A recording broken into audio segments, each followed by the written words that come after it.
آپ جانتے ہیں کہ ٹائٹینک کیسے ڈوبا؟ ٹائٹینک کو بنانے والے نے یہ کلیم کیا تھا کہ یہ جہاز ڈوب نہیں سکتا، اسے خدا بھی چاہے تو نہیں ڈوبا سکتا۔ پھر ایسا ہوا کہ پہلے ہی سمندری سفر کے دوران یہ ایسا غرق ہوا، ایسا ڈوبا کہ آج بھی نشان عبرت ہے، اور اسے دیکھنے والے جو بھی جاتے ہیں بڑی مشکل سے بچ پاتے ہیں۔ آج سے ٹھیک 111 سال قبل ٹائٹینک ایک برفانی تودے یعنی آئس برگ سے ٹکرایا تھا۔ اس وقت زیادہ تر افراد نیند کے آغوش میں تھے۔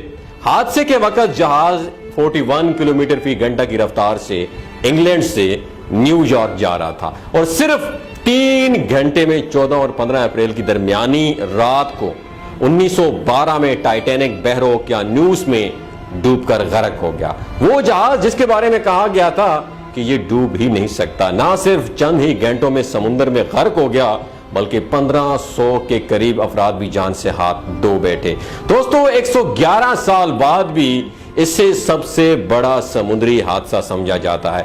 ستمبر 1985 میں جب اس جہاز کے باقیات کو بحر اوقیانوس میں جائے حادثہ سے ہٹا دیا گیا تھا، تو آج سے قبل یہ کینیڈا سے 650 کلومیٹر کے فاصلے پر 3843 میٹر کی گہرائی میں 2 حصوں میں بٹ گیا، اور دونوں حصے 800 میٹر کے فاصلے پر پڑے تھے۔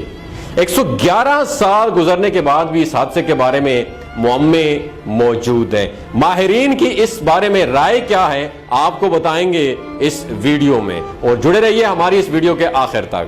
دوستو اس بحری جہاز کے بارے میں کہا گیا تھا کہ یہ ڈوب نہیں سکتا، خدا بھی اسے نہیں ڈبو سکتا۔ اس یقین کی کچھ وجوہات بھی تھیں۔ Federal university of Rio de Janeiro کے شعبہ بحریہ اور اوشن اور انجینی کے پروفیسر اور انجینئر الیگزینڈر ڈی پینہو الہو کہتے ہیں کہ انجینی کے لحاظ سے ڈیزائن کی بنیاد پر تیار کردہ یہ پہلا بحری جہاز تھا۔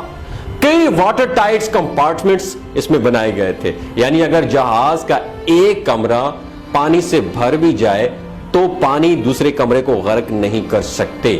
وہ کہتے ہیں کہ اس جہاز کی تیاری کے دوران کچھ مشکلات پیش آئی تھیں، مثلا جہاز کی اونچائی کتنی رکھی جائے گی تاکہ بجلی کی تاریں اور بجلی کے پائپ ٹھیک سے کام کر سکیں۔ اس پروفیسر الیگزینڈر کے مطابق اس وقت کے انجینئر نے جہاز کی اونچائی کا تعین کیا، یہاں تک کہ سیلاب کی صورت سے انہوں نے اس حساب سے اندازہ لگایا کہ پانی چھت تک نہیں پہنچ سکتا۔ انہوں نے چھت پر محفوظ کمپارٹمنٹس بھی بنائے ہوئے تھے، لیکن تب کسی نے برف کے تودے سے آئس برگ سے زبردست ٹکراؤ کا سوچا بھی نہیں تھا۔ ایکسپرٹس کا کہنا ہے کہ تصادم اتنا زوردار تھا کہ جہاز کے بیس میں لمبائی میں نصف تک آدھے تک سوراخ ہو گیا تھا۔ ایسے میں پانی نیچے بیس تک پہنچ گیا تھا اور جہاز پانی سے بھرنا شروع ہو گیا تھا، اور ایسی صورتحال میں ریسکیو کرنا ممکن نہیں تھا۔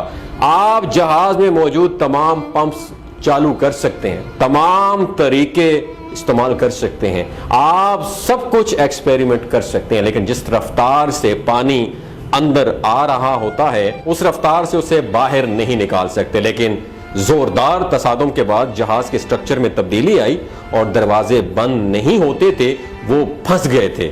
ٹائٹینک اس وقت میں بھی خالص سٹیل سے بنایا گیا تھا دوستو، لیکن اس دور کا سٹیل اور آج کی سٹیل کی طرح فولاد کی طرح اس دور کا سٹیل مضبوط نہیں تھا۔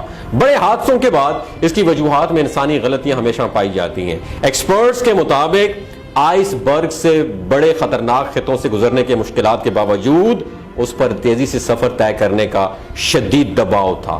دراصل یہ دباؤ بلو بینڈ حاصل کرنے کا تھا۔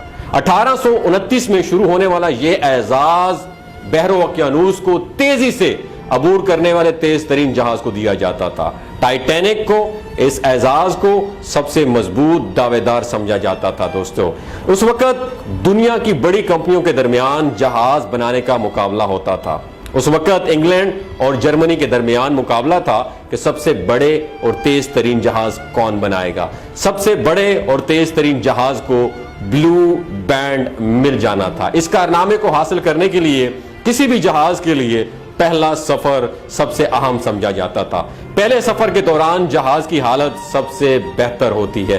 جہاز پہلے سفر میں تیز ترین رفتار حاصل کر سکتا ہے، اور ٹائٹینک نے بھی تیز ترین رفتار حاصل کرنے کی کوشش ضرور کی تھی۔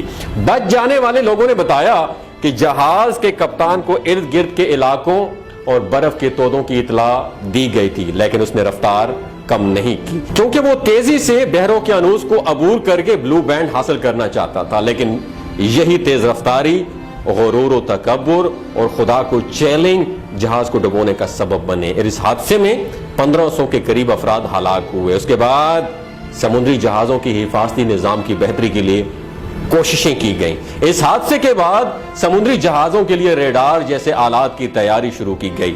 ٹائٹینک حادثے میں بہت سے لوگ اس لیے مارے گئے کیونکہ ان کے پاس لائف بوٹس نہیں تھیں، اور ٹائٹینک میں لائف بوٹس اس لیے بھی کم تھیں کیونکہ ان کا کلیم تھا کہ ٹائٹینک کبھی نہیں ڈوب سکتا۔ اس یقین کی وجہ سے جہاز میں آدھی لائف بوٹس رکھی گئی تھیں۔ یہ حادثہ، یہ انسیڈنٹ سمندری جہازوں کی حفاظت کے حوالے سے ایک اہم سنگ میل ثابت ہوا۔